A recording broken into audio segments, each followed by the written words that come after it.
The next part of our show is underwritten by the Southwest Wisconsin Workforce Development Board. I'd like to welcome to the show Mary Penny, Business and Employer Services Manager. Yes. Thank you for joining us, Mary. Thank you for having me.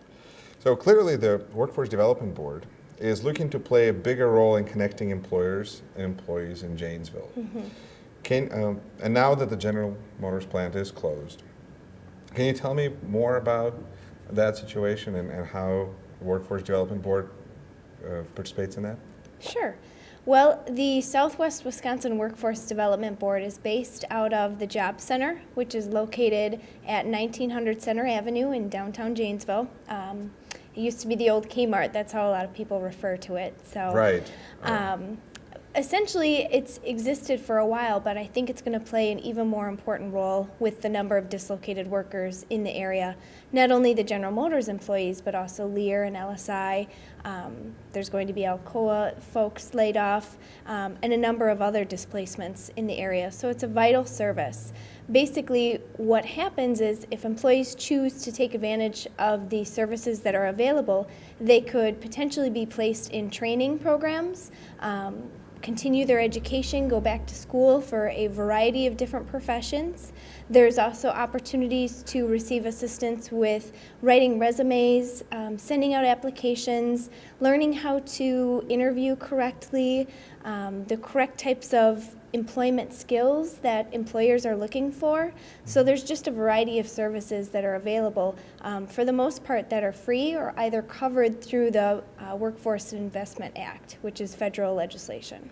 So when people are looking to get some more education, how do they work with you, with the Workforce Development Board, in order to get that done? Are they limited to schools that they can go to, or how does that work? The absolute best thing to do is to call the Job Center and get started in the process. If you're a dislocated worker, which means that you've been laid off or let go by no fault of your own, there's a good chance that there's some kind of funding available and programming available to assist you through the process. So I would just recommend that people call the Job Center and start getting involved in the process. There's case managers there that can work one-on-one with someone and help determine whether or not they want to go back to school or get in a hands-on training program, or whether maybe there's employment available already in the community that they just may not be aware of. So granted, it's tough economic times right now, so there's not a lot of jobs out there, but certainly that's why the Job Center is there, to help people find employment. Is this something different that existed before? No, the Job Center has been there, as well as the Southwest Wisconsin Workforce Development Board. They're just trying to create more visibility and awareness, because I think the level of employment is escalating at such a rapid rate. They want to make sure that people know what's out there to help them. So what is the best way to, I presume there's a phone number to get in touch? Yes, yeah, that's the best way. The number is 741-3400. That's the local number. And a great website for people to check out is jobcenter.org. And that's a national website where people can insert their zip code, and it will show any jobs that are available in the area. It also helps walk people through how to create their own resume. There's just a variety of services. So if someone is acquainted with using a computer and has basic computer skills, that may be an option for something they can do from home. To go online and learn about things that may be available. Absolutely, and it also will link up to the Rock County Job Center and other job centers throughout the nation. So if they're not a Wisconsin resident, they could find a job center near them as well. But the program that you're talking about is specifically available for local people who are looking to further to get some new skills and to continue with their education. Sure. Yes, there's a dislocated worker program that's offered by the Job Center. So again, if you've been dislocated, meaning that you've been laid off by no fault of your own, then you're able to be placed in either training programs or education programs. Yes, it really just depends, but there is programming available. Okay. So what do you do as Business and Employer Services Manager? That's kind of such a big title that Sure. you could be doing anything, really. Sure, sure. Well, one philosophy that we have is to help people find work, we really need to help employers as well. That if employers are getting the services or the training that they need, that really we're also helping people that are looking for jobs. So it's kind of a two-ended side of the situation. So as Business and Employer Services Manager, I would help local employers determine what needs they have. If they're looking for a lean manufacturing training, then maybe we help bring that training into their facility so that they can either retain employees or gain new qualified employees. So really it's a multitude of things. It just depends on what local employers need, but we're just here to serve them and again help keep unemployment levels low to the best of our ability.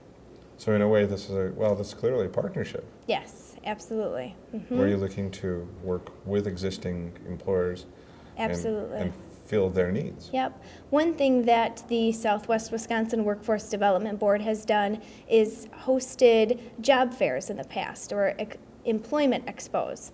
So that way local employers that are hiring can all be brought together in one location and qualified candidates can see what's available.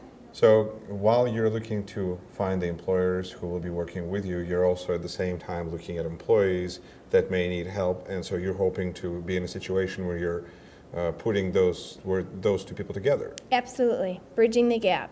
Serving employers' needs as well as getting people back to work. So I think working at both ends of the situation, hopefully we can find some common ground and again try to remedy the problem, which is the high number of unemployed people. Well, it's really good to see that we have various organizations that are working to help people in Janesville address the situation that we have with the relatively high unemployment and Yes. those things that need to be addressed, especially because of the GM situation, which of course affects all the suppliers and everybody who is involved with that. So Absolutely. And I think the population, the community, we're also looking to our leaders to help market the community and attract more business and more job opportunities. well, that's something that we all need to work on Yes, more. There's no yes. question there.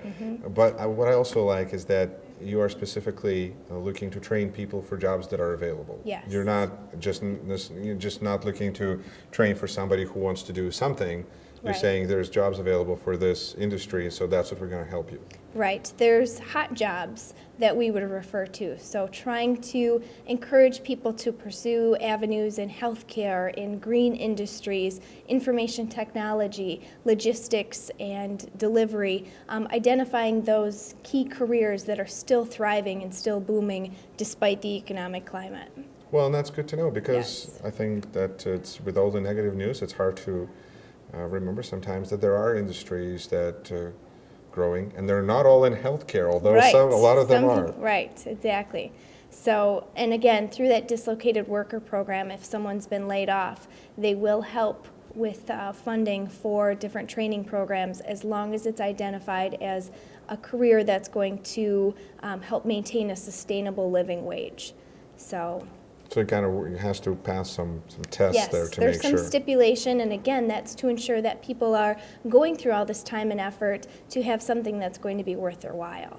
That's really good to hear. Yes, there's a variety of free workshops too that people can attend. Again, helping to create resumes, learning how to interview. There's some workshops on how to get through the tough times ahead. A variety of workshops that are free and available for people to go to. There's childcare available at the job center, so if someone wants to attend one of these workshops. It sounds like the hip place to hang out. Yes. You've got all the workshops and daycare. Yeah. And there's computer with internet access, so if people want to search for jobs online, there's newspapers so people can go through the classifieds. There's staff on hand to help individuals with any questions they may have. So really, it's a great point of beginning your process. So this is a public service that is being offered to the public at no cost, it sounds like. For the most part, yes. For the most Mhm. part, and Yeah. it's just trying to help people land on their feet and make the transition as smoothly as possible. Absolutely. 741-3400. You're good. That's the number to at least ask some questions and get started. Cool. So, Mary, well, thank you so much for joining us. thank you. My pleasure. Good luck to you. Thank you. Appreciate it.